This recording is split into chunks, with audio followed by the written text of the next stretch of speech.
While other generations adapted to the educational system, Gen X walked in with a leather jacket and a middle finger, transforming hallways into their own counterculture revolution. Today we're diving deep into how this forgotten generation turned the American high school experience on its head, and why nothing's been quite the same since. Let's set the scene.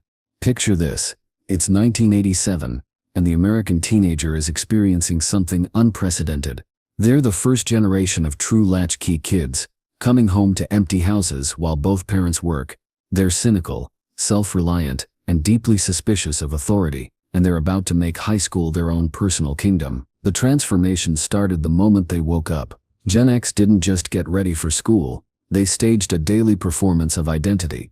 Chemical warfare broke out in bathrooms every morning, as clouds of industrial-strength hairspray transformed bedrooms into ozone-depleting zones. Guys doused themselves in cologne, with names that sounded like fantasy warriors, while girls perfected that carefully calculated "I woke up like this" aesthetic that actually required an hour of preparation. This wasn't vanity, it was armor. Gen X understood that high school was psychological combat, and appearance was your first line of defense. Food was fuel, nothing more. Pop-Tarts weren't breakfast, they were portable sugar bombs. You could eat while doing literally anything else. Captain Crunch transformed milk into a sweet, colorful disaster that somehow constituted nutrition. The concept of sitting down for a family breakfast that belonged to sitcoms in an America that was rapidly disappearing in the rearview mirror. But here's where Gen X genius really showed. Fashion as rebellion disguised as apathy. Those acid-wash jeans and oversized university sweatshirts weren't random choices. They were a calculated middle ground between punk rock attitude and suburban camouflage. Guys throwing on hoodies under denim jackets, maybe scoring a vintage military coat from an older relative. Every outfit screamed, "I don't care," while secretly caring intensely. And those pockets? Strategic storage for the most important Gen X accessory.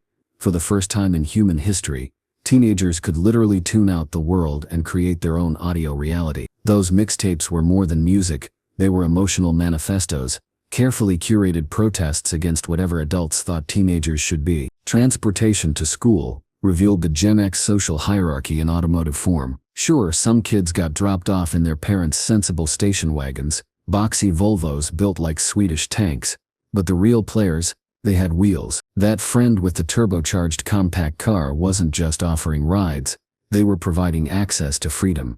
The school parking lot became a daily exhibition of teenage aspiration, where your transportation options directly correlated with your social temperature. Inside those institutional walls, the official curriculum ran parallel to the real education happening in the margins. Teachers lectured about algebra and American history, but Gen X students were getting advanced degrees in reading social dynamics and navigating tribal politics. Classroom interactions became elaborate performances. Guys attempting casual coolness while internally calculating conversation angles. Girls forming tactical alliances while monitoring romantic developments with military precision. The past note, folded into increasingly complex origami, became the primary communication technology, carrying messages with stakes that felt absolutely life or death. But let's talk about what really defined Gen X high school culture: the underground zones. School bathrooms transformed into smoky speakeasies, where the rules temporarily dissolved. These weren't just places to skip class. They were neutral territories where different social groups could briefly coexist, united by their collective defiance of health warnings and school policy. The hallway locker became personal real estate, decorated with band stickers that functioned as tribal identifiers. You could read someone's entire personality through their locker decoration, musical taste, political leanings, relationship status, all broadcast through careful curation of stickers and photographs. Lunchtime elevated to theatrical production levels. The cafeteria wasn't just where you ate mystery meat, it was the daily gathering of the tribes, where social hierarchies were reinforced and occasionally challenged. Sharing a Walkman with another person, splitting a single pair of headphones, became an intimate act loaded with significance. You're literally sharing the soundtrack in your head with another human being. That's vulnerability. That's trust. That's how Gen X said "I see you" without actually having to express emotions verbally, because God forbid you actually communicated feelings directly. The post-class landscape revealed Gen X's true innovation, creating meaningful culture outside institutional oversight. Band practice wasn't just music education, it was therapy, community, and protest rolled into sweaty garage sessions. Sports and drama attracted different personalities, but served the same function. Spaces where you could temporarily escape the rigid definitions of the school day.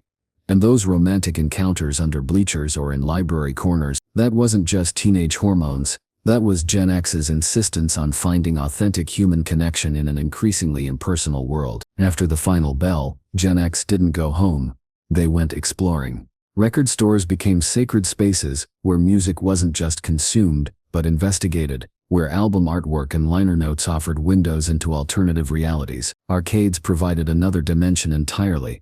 Quarters bought temporary digital glory, and high scores became legitimate achievements in a world where actual achievement felt increasingly distant.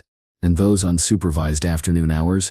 Pure gold. Before cell phones made everyone trackable, Gen X had genuine freedom. Hours stretched out with infinite possibility. Marathon phone conversations, on corded phones, where moving around meant carrying the entire base unit with you, or meticulously assembling mixtapes that communicated emotions too complex for teenage vocabulary. Evening brought its own rituals.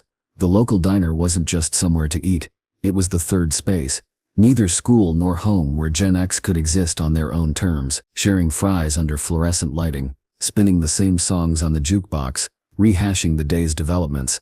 This was where community actually happened, not in organized school activities or adult-supervised events, but in these in-between spaces that Gen X claimed as their own. Here's what made this revolutionary. Gen X fundamentally rejected the idea that teenagers existed to prepare for adulthood. Instead, they insisted that adolescence was valid on its own terms. They created rich cultural landscapes in the margins that adults didn't understand or control. They built systems of meaning through music, fashion, and social codes that operated completely independently from official culture. The impact? Every generation since has inherited the template Gen X created. The idea that teenagers deserve their own cultural space, their own aesthetic choices, their own communities, that's Gen X legacy. They walked into an institution designed to process them into productive citizens, and instead transformed it into a laboratory for identity experimentation and cultural production. Today's teenagers have different tools: smartphones instead of Walkmans, streaming playlists instead of mixtapes, group chats instead of past notes, but the underlying impulse remains pure Gen X. The insistence on creating authentic spaces within systems designed to control you, the use of culture as both shield and weapon, the understanding that teenage years aren't preparation for real life, they are real life. Generation X didn't just survive high school, they conquered it, reshaped it, and left behind a blueprint for teenage rebellion, disguised as apathy. They proved you could simultaneously not care and care deeply, that cynicism and sincerity weren't opposites, but survival strategy. They transformed institutional spaces into stages for their own dramas, comedies, and occasional tragedy. So, yeah, Gen X changed high school forever. They made it simultaneously more cynical and more authentic, more rebellious and more community-focused. And every teenager who's ever put on headphones to tune out the world, carefully curated their appearance to send specific signals or found meaning in the spaces between official activities. You're living in the world Gen X built. What's your take? Did Gen X peak in high school, or were they just getting started? Drop your thoughts below, hit that subscribe button, and let's keep this conversation rolling. Because understanding where teenage culture came from helps us understand where it's going. Catch you in the next one.